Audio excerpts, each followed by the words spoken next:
January 10, 1610, Galileo Galilei abolishes heaven.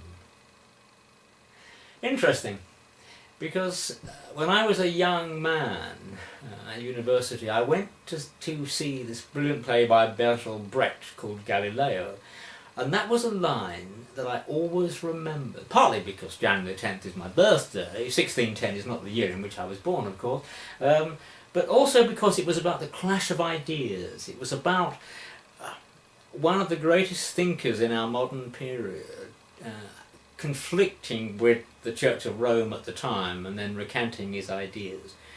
But when you look at that and the whole history of Galileo, the question you need to ask yourself is, where did Galileo get his ideas from? Because ideas don't exist in a vacuum. There's always some heritage, there's always some past to them. Well, the key thing was that he got many of his ideas from Copernicus. Now, interestingly, this may appear wonderfully academic and not contemporary, but in May of 2010, the Independent on Sunday, a British newspaper, actually had an article which byline said, after 467 years, Copernicus gets a hero's burial. And what they were essentially saying was that Copernicus, who also had to recant his ideas, was now completely accepted by the Church. Copernicus was, again, as crucial as Galileo in giving us a view of the universe which is our contemporary view in terms of the Earth going around the Sun and not vice versa. But again, you have to ask the same question. So where did Copernicus get his ideas from?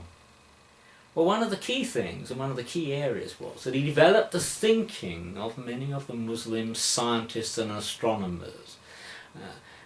There's a brilliant piece of work by George Celibar which actually demonstrates that Copernicus copied much of the work, copied even the mistakes, and if you look at the text, that's where it is. So what we've got in terms of the contemporary world is a world that was based upon the thinking of Renaissance philosophers and astronomers, which in turn was based upon the thinking of Islam, which in turn was based upon the thinking of the Greeks and the Romans. Indeed, in the early Islamic curriculum, they spoke about the curriculum of the ancients, because they built upon the work of the Greeks and the Romans.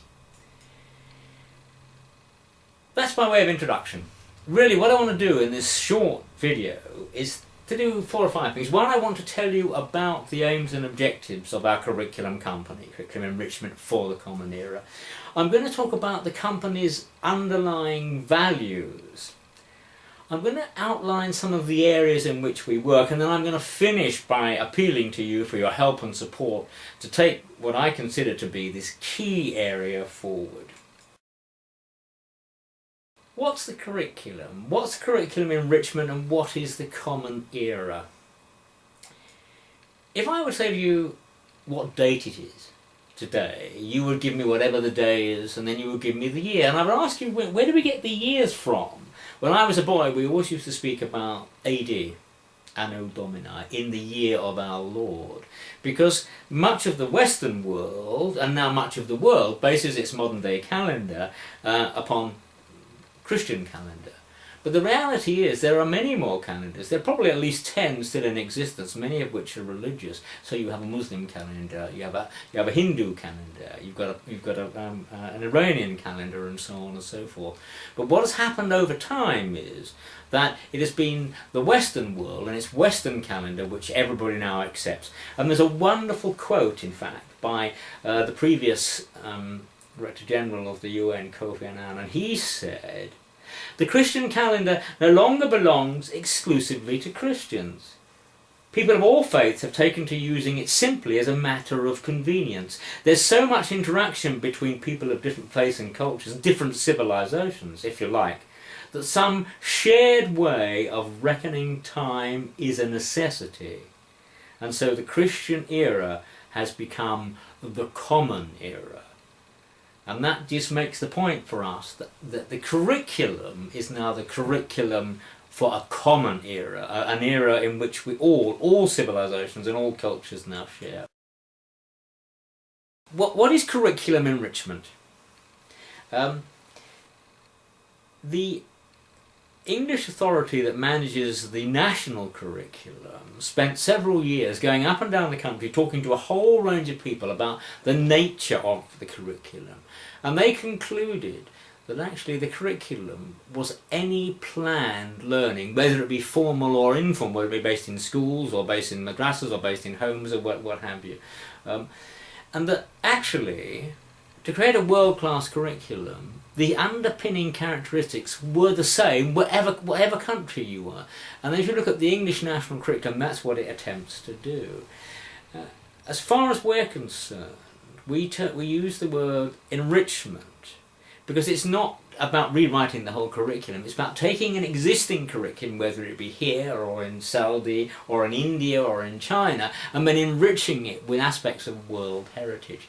There's a wonderful piece in Brecht, Galileo again, where his student, Andrea, realises actually and says, but the textbooks are all wrong.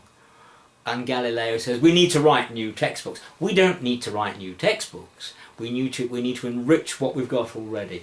Within the English national curriculum, there's a section in each subject on cultural understanding, which actually encourages all teachers to look at the cultural understanding of their subjects, where they've come from in terms of faith, in terms of heritage, and so on and so forth. For us, it is about looking at those subjects, but in particular looking at what we call the STEM subjects: science, technology, engineering and mathematics, and then enriching them with a worldview which incorporates Islamic civilization, Hindu civilization, Chinese civilization, and so on and so forth. We are about creating a world-class heritage curriculum. Heritage. It's about inheritance, it's about what's gone before us and what we've been left with. Is it important? Yes. It's absolutely fundamental, because heritage and our understanding of heritage is not static, but it's a dynamic, breathing reality. And as time goes on, we change our view of heritage, we reinterpret the past to fit with the present, and we get a clearer and better view of the past. Let me give you a very, very simple example, which I love. If you ask the average person in the street, or the average young person, who discovered America, they say, oh, Christopher Columbus, and it was 1492, and they may even quote you from the very famous little ditty, in 1492 Columbus sailed the ocean blue.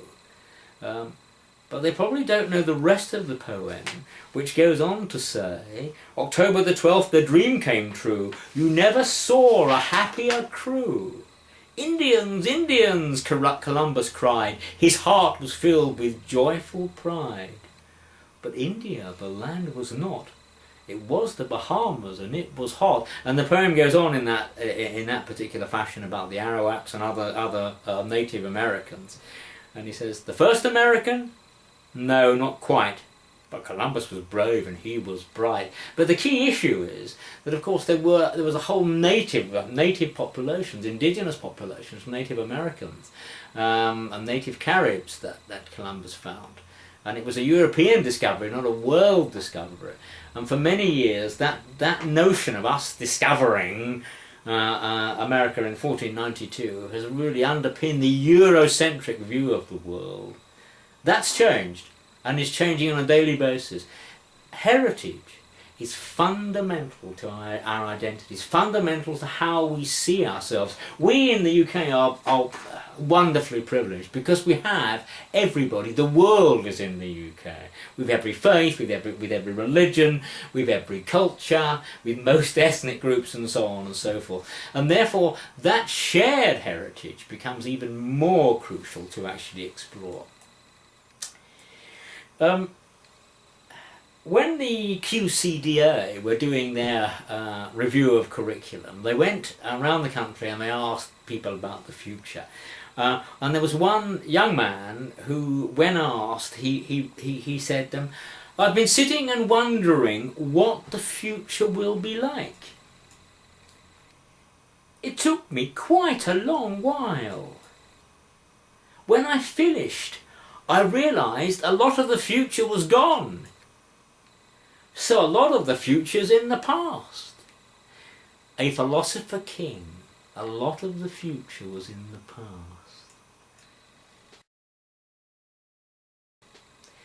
Let's just have a look, therefore, at the origins of curriculum enrichment for the Common Era.